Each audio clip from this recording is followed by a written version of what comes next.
அஸ்ஸலாமு அலைக்கும் ஃப்ரெண்ட்ஸ். இன்றைக்கி நம்ம சேனல் என்ன பார்க்க போகிறோன்னா காடை செட்டிநாடு கிரேவி தான் பார்க்க போகிறோம். இப்போ அடுப்பு பற்ற வச்சுக்கலாம்.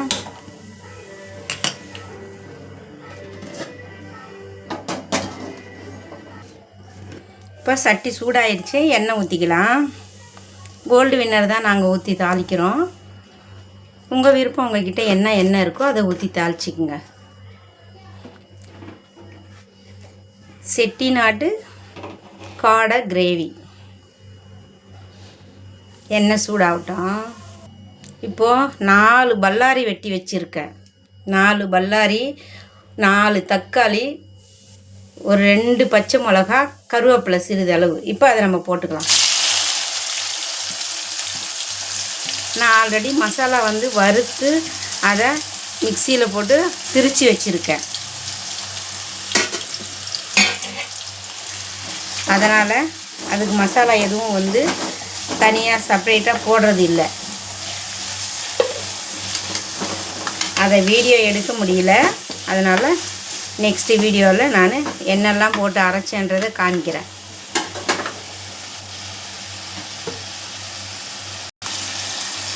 இப்போது 1 ஸ்பூன் இஞ்சி பூண்டு பேஸ்ட்டு,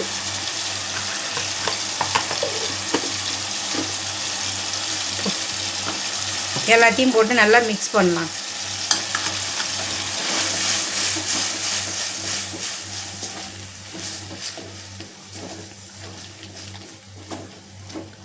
அது ஒரு 5 நிமிஷம் நல்லா அது வதங்கி நல்லா வெந்து வரட்டும்.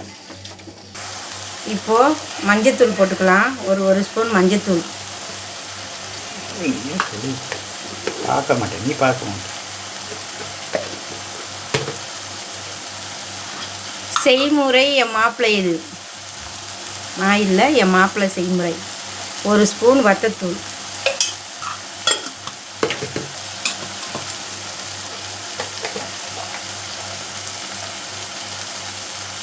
சோம்புத்தூள் 1 ஸ்பூன்,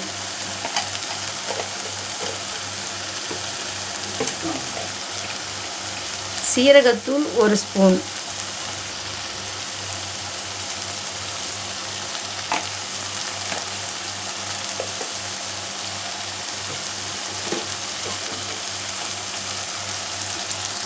இப்போ இது எல்லாத்தையும் நம்ம மிக்ஸ் பண்ணி விட்டுக்கலாம்.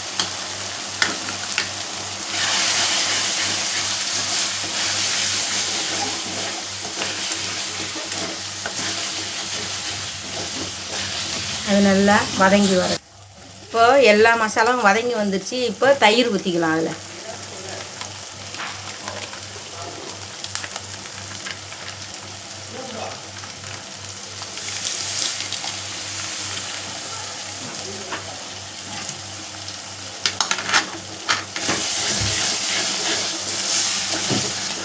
செட்டிநாடு காடை கிரேவி இன்றைக்கி எங்கள் வீட்டுக்காரங்க செய்கிறாங்க. நீங்களும் அது மாதிரி செஞ்சு சாப்பிட்டு பாருங்கள். எங்கள் வீட்டுக்காரர் செய்கிற மாதிரியே செய்முறை எப்படி இருக்குதுன்னுட்டு. 2 ஸ்பூன் மல்லித்தூள்,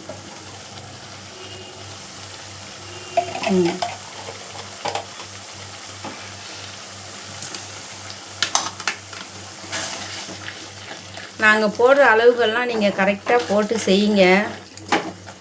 செம டேஸ்ட்டாக இருக்கும்.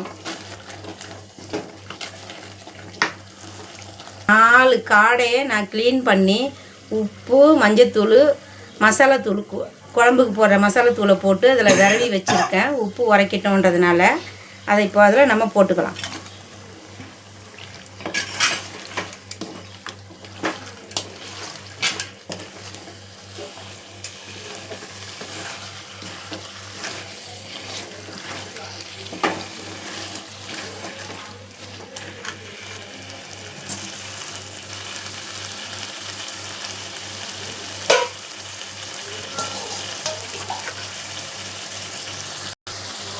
இப்போது நல்லா அது வதங்கி வந்துடுச்சு. 1 கப்புக்கு தண்ணி ஊற்றிக்கலாம். நம்ம காடைக்கு தேவையான தண்ணி 1 கப்பு, இன்னும் ஒரு 1/2 கப்பு, அவ்வளோதாங்க. இதை நல்லா நம்ம மிக்ஸ் பண்ணி விட்டு அது நல்லா வெந்து வரட்டும். ஒரு 10 நிமிஷத்துக்கு நல்லா அது வெந்து வரட்டும். அதுக்கப்புறமா நம்ம பார்க்கலாம். உப்பு இப்போ தேவையான அளவு நம்ம உப்பு போட்டுக்கலாம். ஏன்னா முன்னாடி உப்பு போட்டிருக்கேன் அந்த கறிக்கு, லைட்டாக போட்டுக்கலாம்.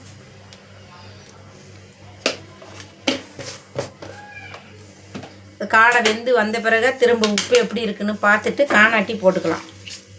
உப்பு மிஞ்சிட்டா ஒன்றும் பண்ண முடியாது. நீங்களும் இதே மாதிரி செட்டிநாடு காடை கிரேவி நீங்களும் செஞ்சு சாப்பிட்டு பார்த்துட்டு எப்படி இருக்குன்னு கமெண்ட்டில் சொல்லுங்கள். இப்போ மூடியை போட்டு ஒரு 10 நிமிஷம் வேக வைப்போம்.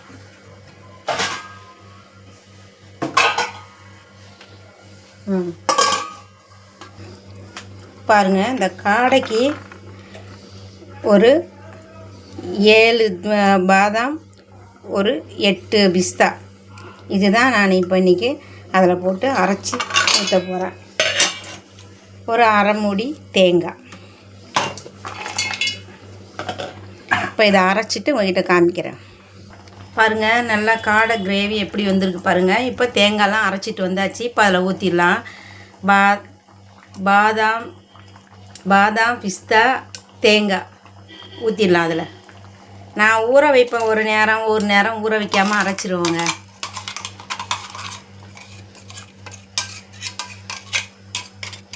இப்போ அந்த ஜாரை கொஞ்சம் தண்ணி ஊற்றி அலசிக்கலாம். இப்போ தண்ணியை ஊற்றிக்கலாம்.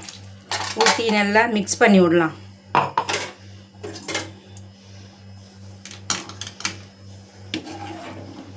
செட்டிநாடு காடை கிரேவி இது சோத்துக்கு ஊற்றி சாப்பிட்லாம். சோறு, இட்லி, தோசை, ரொட்டி, சப்பாத்தி, இடியாப்பம் எல்லாத்துக்கும் வச்சு சாப்பிட்லாங்க. இது ஒரு 10 நிமிஷம் நல்லா அதை அப்படியே கொதித்து வரட்டும். மூடி போட்டுருவோம். பாருங்கள், தேங்காயெலாம் அரைச்சி விட்டு ஒரு 10 நிமிஷம் முடிஞ்சிடுச்சு. நல்லா கிரேவி எப்படி வந்திருக்கு பாருங்கள். இந்த ஸ்டேஜில் நம்ம கொஞ்சம் ஃப்ரெஷ் க்ரீம் போட்டுக்கலாம்.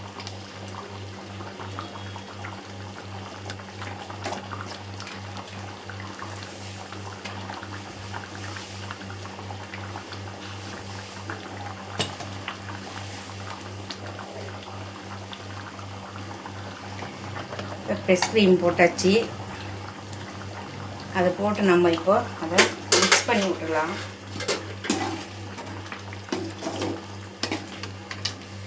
மாஷா அல்லாஹ், நல்லா மணந்துக்கிட்டு நல்லா ஜோராக இருக்குதுங்க.